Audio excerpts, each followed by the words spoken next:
The Liberating Arts seeks to articulate the enduring relevance of a liberal arts education during a time of pandemic and protest.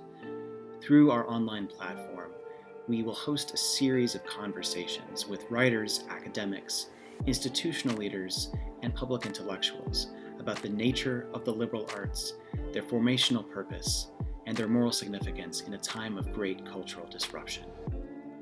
We hope to inspire viewers and listeners to learn more about the liberating effects of these arts on their own lives. To find out more, please visit www.theliberatingarts.org or find us on Twitter, Facebook, Spotify, or YouTube. I'm Dr. Jessica Hooten Wilson. I'm the Louise Cowan Scholar in Residence at the University of Dallas. And it was my privilege to get to talk with Zena Hitz, who is a professor at St. John's College in Annapolis, Maryland. She is also the author of Lost in Thought, The Hidden Pleasures of the Intellectual Life, which I highly recommend. Zena is a pleasure to talk to. You will hear the conversation begin somewhat in media res, which of course is Latin for in the middle of things. And we begin by talking about what is the point of the liberal arts. I tried to ask Zena some tough questions about whether the liberal arts are only elitist. Are they only meant for those who can afford them? Zena's proposition is that the liberal arts are for everyone, and that really we shouldn't miss out on the joy that it is to study the things that make us truly free. Enjoy this conversation between myself and Zena Hitz. If you're open to it, I would love to start just with how you would define the liberal arts, but then let's think about all the people who are going to protest this, who are going to say, I'm working 2 jobs. What in the world are you talking about? This sounds so elitist. So I define it very broadly. So one of the things I wanted to do was to break out of thinking just about the humanities as something separate. Even though I have to focus on the humanities to some extent because that's where my, where my expertise is, and in certain ways where my heart is. But I also, so it's learning for its own sake, and that includes mathematical and scientific thinking for its own sake. So theoretical mathematics, theoretical science. And I think that I suspect, even though it's not quite my place, given that I'm not a mathematician or a scientist, I suspect that they are going through something similar, despite all of the attention to STEM and the focus on math and science, that you're diminishing these fields when you treat them as merely instrumental, merely vocational, ways to get like cool toys and cool technology and ways to make money. And the tradition of mathematics and science, which one of my favorite things about my job, if not the most favorite, is that I get to teach all these crazy old scientific and mathematical works. And many of them, obviously there's some selection bias because we're learning for its own sake people, but many of these thinkers are really theoretical thinkers. Isaac Newton is a big picture thinker. He's not trying to, he may also be trying to make great machines, but that's not all he's interested in. God, the nature of the universe, the nature of materials. He has a whole vision of the world. And likewise, someone like Einstein, he's not trying to get a technical result. He's not trying to make money. He's just thinking about the way nature works. So you can make a pragmatic argument, I think very clearly, and I think some people have, that if you want all the practical benefits of the sciences, and for that matter, the humanities, you need to do it for its own sake. But I don't want to fall back on that kind of argument, because I think that I want to trust that more people than we know and think, and more people that even speak, have something in themselves that recognizes the value of learning for its own sake. And in a way, thinking about the people that disagree in a broad way is difficult, because the people who call it elitist are often not really the working people at the bottom of the social barrel, who are often very zealous to learn, very interested in reading, they're full of knowledge about this and that. There's all kinds of depths in other people who we think of as being one way or another. And I've always suspected this. I've seen it myself in, I did a bunch of prison volunteering, and, you know, these men and women who would not have been judged by society to be, you know, top achievers, extremely intelligent, thoughtful, reflective people who want to understand things. And I keep hearing, I come from pretty much a middle-class background myself, but I keep hearing from people who read my book who say, you know, what you're saying reminds me of my dad, who worked as a janitor, but had read everything and could talk more intelligently than a lot of the college professors I've met. And so I think that we have to be clear about who we're talking about that's objecting. There may be some ordinary working people who object. There may be insecure, successful people who think that other people maybe can't do what they do, or there can be a kind of excessive humility, I think, among academics. It's like, oh, I like to do this, but who really cares about it? You know, there's a kind of classic Thanksgiving dinner experience of an academic, right? You go home and people are like, oh, so what have you been working on? And you say a sentence and they're like, oh, wow, okay, way over my head, you know. But I think that on the one hand, I want to take that seriously as a sign that people don't recognize learning for its own sake as something that belongs to them.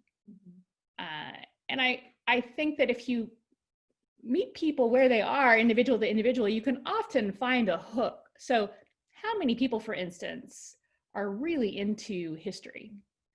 Like, you know, I went to Gettysburg some years ago, and it's just packed with people. They're not college professors, you know, they're ordinary, usually guys, okay, but they want to know everything about this. Well, I think that for me, where I've seen the trend is two different places. One, when I talk to not just academics, but people who are teaching, usually in high schools, who are saying, my kids are working 2 or 3 jobs. If they're going to get to go to college, they're going to go to a college to make a better life for themselves. And liberal arts is not going to help them do that. They need to get training, right? That's one place I've seen it. The other place has been from more of the college administrative level, not really the faculty level. I mean, I hear what you're saying. I think you've covered that base pretty well. But faculty definitely have this intimidation factor where what we're doing is irrelevant to others. But on the administrative side, I've heard, you know, I can't recruit for that. Parents are bringing their kids here because they want their kids to be able to get a job and make money. If you tell me you're teaching wisdom, how am I supposed to recruit for that? Why do they need to go to you? Wisdom is about experience. Wisdom is, you know, something they'll learn in life. They can read books later. They don't need you. They need to train as a nurse, train as a lawyer, and then they can go read books later. So what do you say to those two perspectives? See, I think those are great challenges because they make, it seems to me they push the question backwards to what's going on when people are going to college. You know, what are they going to college for, and what kind of worlds are they trying to enter when they go to college? So, and I don't want to, I think it would be a huge mistake to disparage a desire to advance yourself in the world. And, you know, there's a lot of modes of advancement. There's a lot of means, places from which one would want to advance. And advancement can be broad. It doesn't have to be narrow. And I think that one of the things some of the criticisms I've got for my book is, you know, like, you're too hard on people who want money and status. And I think it's probably because I'm thinking about it a bit from a bit more of an established middle class perspective, where we get kind of hooked on these things. I'm not necessarily thinking about it enough from the perspective of someone who may really need to aspire to something better than what they have. I mean, when I talk to low-income families about college and how you do want your kid to advance, I play the use card, like you said. Yes, I believe in the intrinsic value of reading and literature and math and science for their own sake. At the same time, if you really want your child, your student to advance, they're going to become managers if they learn the liberal arts, whereas they're going to be employees that don't have a lot of upward trajectory if they only have training. Right. Don't have these other skills. Right.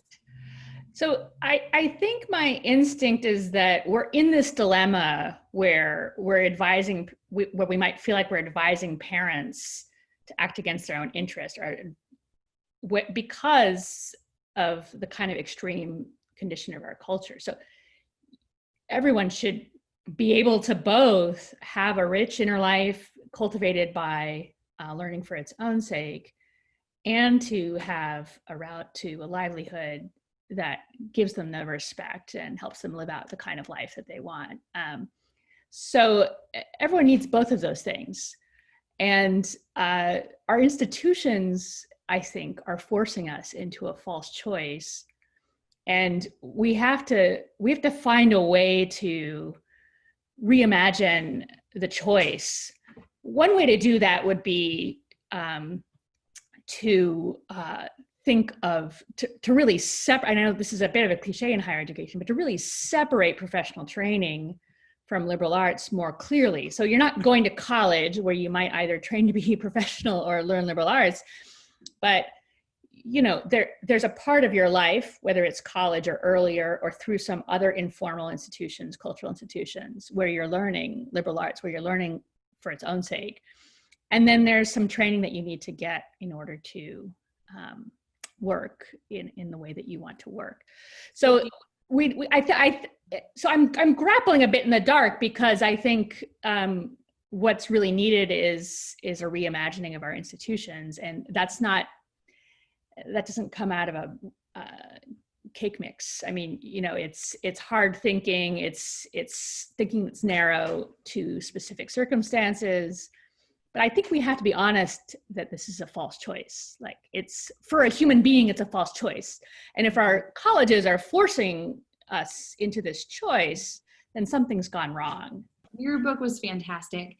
The fact that you have to, like you said, that you had to write Lost in Thought because people didn't realize that the intellectual life had pleasure, and that, you know, it was actually a hidden thing. I mean, that's what your subtitle alludes to, that you had to disclose this for people because people couldn't see it.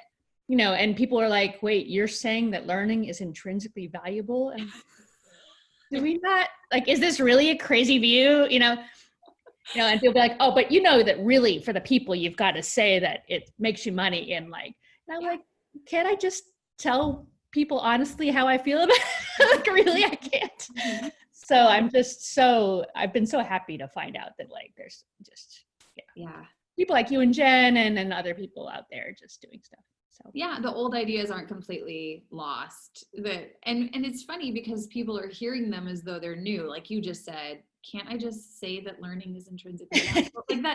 Like that's such an old idea, but people don't talk like that. Like, no, make sure to mention the practical aspects. Make sure to talk about how useful it is. And well, and it's so, I think it took me a while to realize it, but part of why it's so offensive is it's so patronizing. It's like, you'll never understand really why we do this. So let me talk to you in terms you'll understand. That's a good point. I had not thought about it patronizingly before, but it really is in a large way. Like, your paradigm is so small, so I can only enter in and use, it's like using, like, let me use small words. Let me use the little things that you can get. Exactly. That's a good point. It's true that's where people are coming. Like, if parents do seem to be coming from there, that's true. But maybe that's because their imaginations haven't been sufficiently. It's the imagination. I love it. I'm secretly a literature person if you haven't been able to figure that out. So I love it. Well, that's what I'm writing on, is how the imagination forms us to be able, right, to build upon these ideas, to be able to practice these ideas. We have to actually have imaginations that have a place for them, right? We need to know the narrative, or else all the ideas have nowhere to hang their coat, kind of, right? I am so interested in that. You're like preaching my sermon. Because I've been thinking a lot about aspiration and and desire, and how we need an image to let's think about what to do. We can't reason our way into big changes. It's just not how we work. Yeah. And that was why I wrote the book the way I did, was because I wanted there to be some images. It's like, I'm like, people don't need an argument. Like, they need some images, you know, they need to be like, to feel like there's something worth living up to. Well, and I loved that. And I mean, you know, even as much as people harp on Plato for constantly being against like the fictions or whatever and down on Homer, but at the same time, like all of Plato is so dramatic and it really relies on images. If somebody asks me to teach, I'm not going to name names, but if somebody asks me to teach a couple of people, I'm like, no, because I can't see what they're talking about. I really can't. Like, I read them and I think, are you living in the same world that I'm living in? I can't see your world at all. Right. Right. I mean, if you imagine yourself as primarily a worker and that college is primarily for earning that job and earning that degree and that will help you get the better job, you don't have an imagination for the other parts of your life, which is ironic because when you go to college, people are always selling the cafeteria, the sports teams, the dorms. So they know that the person exists outside of the classroom, that there's more to college than that. And yet they don't train you for cultivating the life after you leave college that's going to be full and rich in addition to your work. When I first started writing about this, I wanted to really distinguish learning for its own sake from work for political ends. But as time has gone on, I've started to see that there is a political dimension to this, not a partisan political dimension, but a dimension of, it's just really what you said about how if they get this training, they'll be employees. And if they get this training, they'll be managers. It's like, are we raising our young people to be our equals, you know, and to be people who are reflecting on the kinds of jobs that they face, that are able to reimagine things one way or another? Are they able to see that things are different? And in a funny way, that that impulse at administrators to give them lots of toys and experiences, it's very infantilizing. It's very counter to thinking of them as being adults who have the freedom to make of their college environment what they choose to make of it. I mean, why would you want to encourage a student to not to say found their own theater group or start their own set of intramural sports? Or obviously this would be the activity of a free person, a person who's an equal participant in a community and who makes choices and imagines things. So I think that dimension might be something which does connect better with these skeptical people, because I think most people have begun to see that our country is much less equal than it used to be in very significant ways. It's not just about money. It's about who's making the decisions, who's doing the imagining, who's deciding what counts as a job and what doesn't. All of these things. And we need to cultivate individuals who are members of our communities and that are equals. And if we don't do that, then I really, I'm going to start to lose hope. Not that I ever would, but it gives me dark visions sometimes. Let me put it that way. Well, you know, you talk about in your book that the people who have gone through suffering and gone through hardship, and that really these kind of, not only are the texts produced by people who, you know, Boethius was imprisoned or whatever, not only are these writings coming out of hard lives, but also being in hard places, reading these things actually builds up and thickens your character to the point that you can withstand troubles in your own life. And I always think of when you go to college and people are talking about all these experiences, they're really disserving themselves, because student development coordinators know that students have the greatest sense of belonging when they go through trials together, when they suffer together. And yet every single experience that they build is away from suffering. You know, forget that you're homesick, forget that this is hard, forget that college is difficult, that you don't know what's going on in your classes, that you have all these stressors, and instead have all these false pleasures that are really temporary happinesses, versus the rich, deep pleasures that you talk about in your book that will actually make you more of a community, that you'll have more belonging, and that you'll be able to understand the suffering in your life better long term. even if you think about the smallest bits of suffering, so I'm just thinking about the suffering of, so I have a bit of an organizer personality. I like to plan stuff and do stuff, but nothing ever, as most organizers know, nothing ever really works. So, there's the suffering of, you're like, oh, wouldn't it be great if we had a poetry reading on Friday nights? So you try to organize it, you get all your friends together, you put up some notices, and maybe someone shows up the first night and then kind of tapers off, and then it doesn't work. Whereas if the administrator's running that, there's a paid staff, they're there all the time, they're making sure it's keeping going, so that you don't have that awkward sense of like, oh, I guess this didn't work. Maybe I didn't care about this as much as I thought I did. Maybe others didn't. So it's very scary to me that even those kinds of suffering, the tiniest little bits of suffering, are seen as things that should be avoided, because we say we want our young people to succeed, but we're not preparing them for anything except a success that someone else gives them. And that's just not the kind of success that really matters. I mean, the kind of success that matters is something that you make for yourself, and wise people have always known this. So I don't know. I don't know all what's behind it. I don't think it's all ideas. I think some of it's economic forces, and why do we have these huge administrations, and why is everything kind of top down?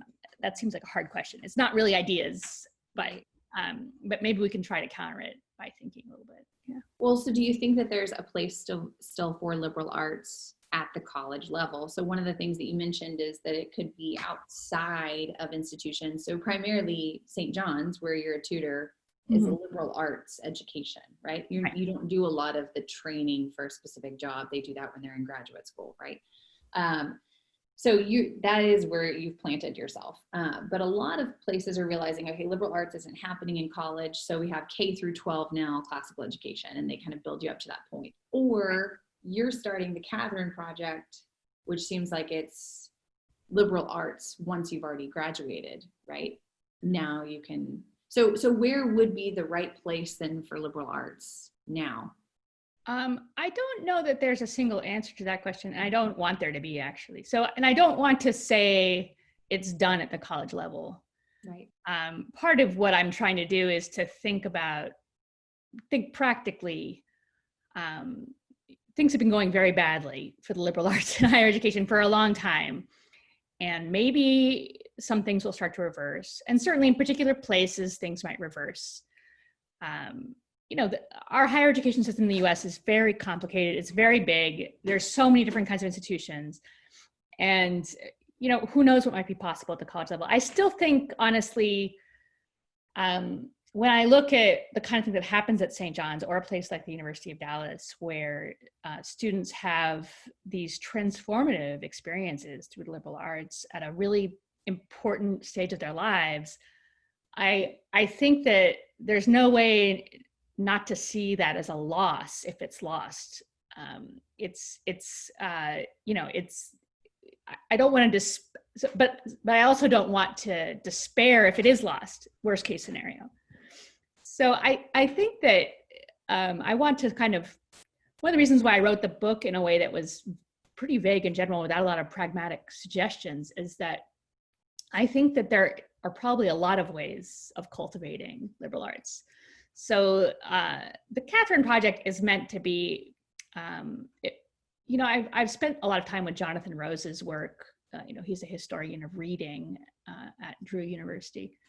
And he really catalogs all of these informal reading societies, which covered both in various countries, actually, in various cultures in different periods. But in the US, it's especially late 19th, early 20th century, up to the mid-century, workmen's associations, grassroots intellectual organizations.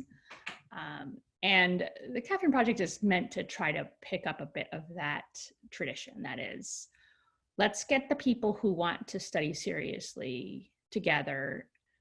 It's kind of a good time. It's quarantine. People are bored. People are restless. They need ways of connecting. But so one thought is to try to build those kinds of organizations, grassroots organizations. And those could be run through libraries. They could be run as outreach programs in colleges. There's all kinds of ways of doing it. And yes, I think also for young people, I think the classical school movement is positive in a lot of ways. So I think it's helpful. It's a way of preserving at least the books and the sense that there's a past that's worth studying and things like that. So I don't want to determine how it looks. I just want to say it's not limited. This activity is a human activity. It's not limited to any particular type of institution. And if our institutions fail, then we have to find other ways of doing it.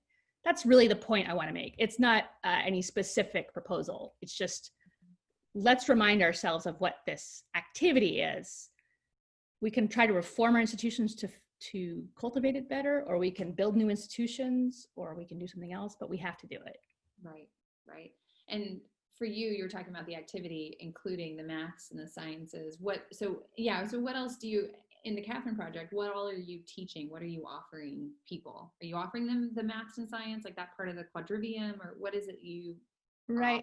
Well, so it's really in infant stages, and it is an experiment. So I can't talk in a comprehensive way. You're building the bridge while you cross it, which is fine.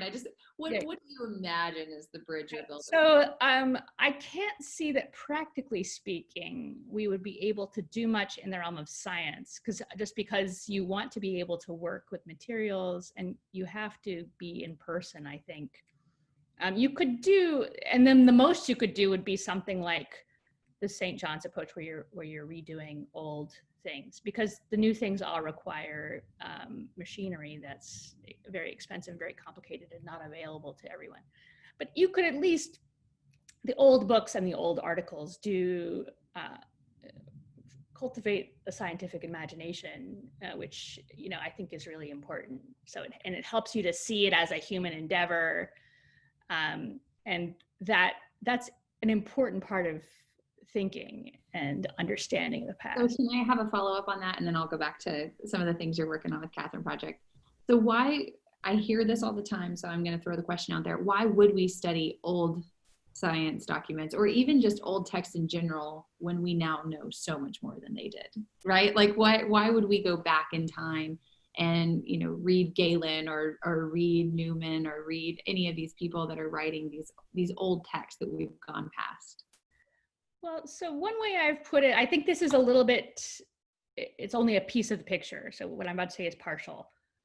But part of it is, if you read the old papers or the old books of science, you are stepping into the human activity of science. That is the way that investigation into nature works. So you see all of the contingencies of it. You see that, for instance, here's an example that I've been thinking a lot about the past couple of years. So I've been reading through St. John's, these early modern physicists, Leibniz and Newton and Descartes, Galileo. And one of the ideas that I play with, and I'm not sure how to think about it, is that they think that they're doing pure mathematics, and that nature is purely mathematical. That is, it's not an experimental science. It's not let's go out, look at the world and figure out what to think about it. It's not like, let's do this 100 times and collect statistics. That they would look on with complete contempt. They want truth that's certain and demonstrable. And that's a very different image of science than the one we have now. So, if we have a sort of triumphalist view of the history of science, it's like, oh yes, we're building this massive edifice of understanding. We're obscuring a lot of interesting possibilities for how to think about the world, and possibilities that frankly we can't rule out. We know a lot. A lot of what we know is really practical. We don't have a theoretical vision of nature through physics. We don't have that. It's notoriously, we don't have it. We have 3 or 4 different paradigms which are incompatible with one another. So what exactly do we know? We know how to do some things. We know some details in different places. So I think that that's a big part of it. The other part is, we all see this every day in the news, right? Scientists say do this, scientists say wear your mask, scientists say don't wear your mask. Science is not something that you want to take as an unquestionable authority. You want to be able to think about it as best you can. And to do that, you need to be empowered to get yourself into the mind of a scientist, even if you're not going to get that expertise, life is short. We're not going to learn all the expertises.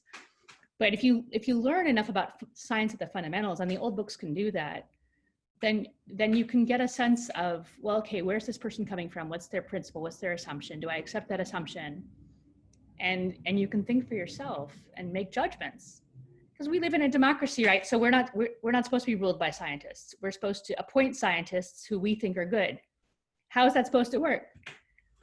We have to be able to use our judgment to decide who's worth trusting and who isn't.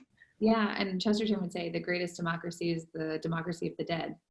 Right. No, that's all. You do have to draw all these voices in if you're actually going to be egalitarian, if you're actually going to include everyone. Right. And why are you not including all these people just because they happen to have died? That's right. It's prejudice against dead people. Yeah. I love Chesterton. Yeah. So, but right now you're teaching Greek, is that right? No, I'm teaching, you mean the Catherine Project or St. John's, or both? Yeah, different teachings, right? So are you teaching Greek for the Catherine Project, and you're teaching the Odyssey with St. John's? No. So I'm in the Catherine Project is offering a Greek tutorial. I'm not teaching it. Oh, okay. So and then we also, so there are some students learning ancient Greek with the Catherine Project. Then there's the main thing that we're doing is these tutorials.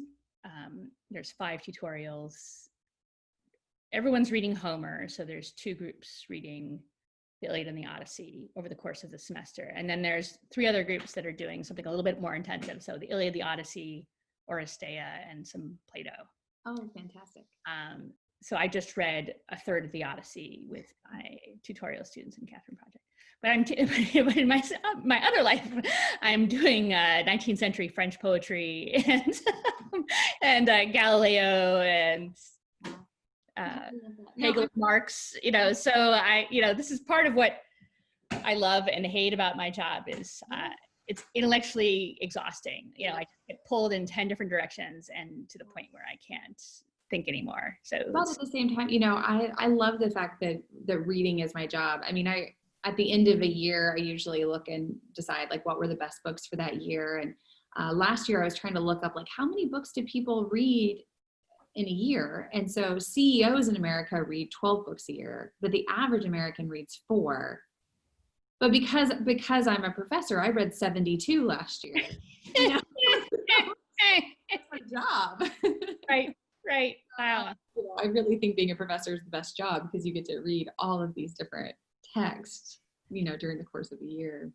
No, and I like having, it's something I don't remember who I was talking to about this, but one of the things I think that's happened in our intellectual lives, and this is especially for academics, is that there's a kind of fear and maybe even contempt for amateurism.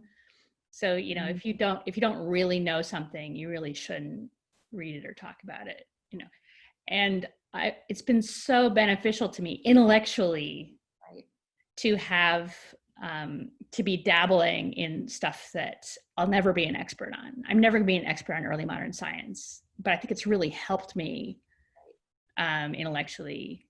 So I think part of what we need to try to recover is a little bit of tolerance for people who are talking out of their depth, who make mistakes, because you have to recognize that why are they doing this? They're doing it out of love. Like that's what we want. We want that more than we want the right answers, which we could get from Wikipedia or whatever. Well, did you read Adam Nicholson's Why Homer Matters? No, I didn't. So, well, there's a fun, it's a new book on Homer, so I was just picking it up because I've seen it, but I haven't read it yet. Right now. And anyways, he is called an amateur on the cover, which is fun because it's amateur in the sense of the word meaning like to love. Yes. Right? So he writes this book because he loves the Odyssey. He loves the Iliad. He calls them, the guidebook to life, that really we are supposed to love these things and appreciate them. And that's who you want to read writing on this.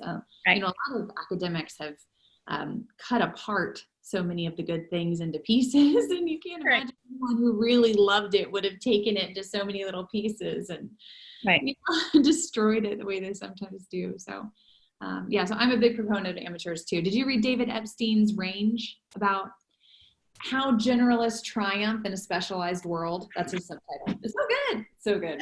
Well, you're poking at a bit of a wound, which is that although I write in this world, I don't have the time to read in it much. So I haven't, you know, when I was writing my book, I read related books, but I haven't had the time since I wrote it to read the other things, the new books that are coming out. You know, it's a literature that I don't know how I can keep on top of. Yeah. It's embarrassing because I'm expected to be a part of this conversation. And all I really want to do is like poke my head up and be like, this is what I think. And then just, you know, not listen to anyone else, go back to whatever I was doing. And it's not quite responsible. Well, but you're reading the primary sources. So let's end with that. I won't take up more of your time.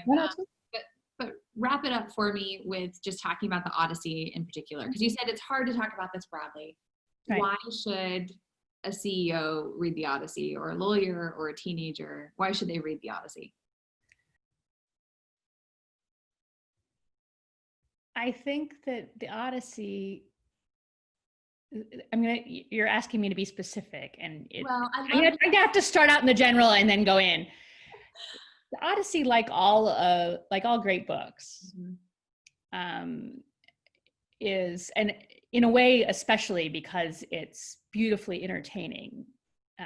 It's you know, it's the TV of the 8th century BC, right? So it's written to be read and enjoyed. It's not written for scholars. So because it's old and the world is different, it's a little more work for us to understand it, to get into the world, than it would be to get into the latest episode of Law and Order or whatever.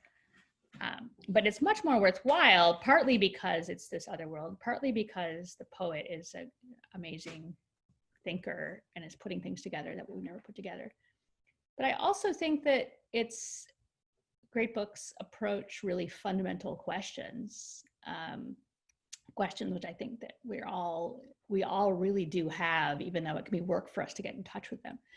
And the Odyssey, in a way, has some of the most familiar kinds of questions. So, you know, it's about a man who's been away at war for 10 years and stuck trying to get home for another 10. He's been away from his home for 20 years. And he wants to get back, but he doesn't know what he's getting back to. We have other stories that are parallel that you clearly see running through his mind. There's the story of his, the general Agamemnon, who comes home to be murdered by his wife's consort. You have other people who never make it home. So Achilles, who dies on the battlefield. But he has to try to figure it. So on the one hand, he's been through this war experience, as many people now have been. I don't think it's foreign, where he's engaged in the destruction of people's homes. So he's just sacked Troy, which is where people had their families and their homes and their livelihoods. And now what he really wants is to be in his own home, having seen how fragile it is. And will his wife still love him? Like, has she run off with someone else? Is his son really his son? And so all of the questions about what makes a good life, like what's the role, how do we appreciate our communities when they're so contingent and so fragile? And what does it take for us really to inhabit a home where that's understood in a broad sense, not in we have a kind of sentimentalized view of home, I think, because we think of it as being like our parents' house, or, you know, the place where we move in with our spouse and have kids. But a home is really a whole community. It's where they speak your language, where there's rituals, where there's customs. And what does it mean that we need to belong to these communities? So I think anyone honestly could pick up the Odyssey and recognize himself or herself, and if not one, then more than one of the characters. And so in the midst of this entertainment, they can really get some insight into things that they really care about, that really matter to them and that are fundamental, that are not just here today, gone tomorrow, like, this election, that election, this trend, that trend, stock market goes up, stock market goes down, but something which is really, no matter what's going on in the rest of the world, it matters to figure out. No, I love that. I think that's fantastic because, you can talk about these books all day long. Until you read them, it's almost impossible to give an apology or give a defense. Like, you have to actually go and read it if you're going to understand why you should read it. I honestly think a lot of our crisis is just people not having read them. And so I feel like there was my parents' generation, which I think were maybe the last generation that really had to, would have ordinarily read in college these books. Those who went to college, which wasn't everybody, fewer people than go now. But you might criticize them. You might decide, there's more to life than books. You might decide there's more books than these books, but you wouldn't not revere them. Like, just if you've had the experience of reading them, especially reading them with one or two serious people, you're not gonna be able to dismiss them. Thank you for the conversation. I appreciate it. No, it's so fun to talk to you finally.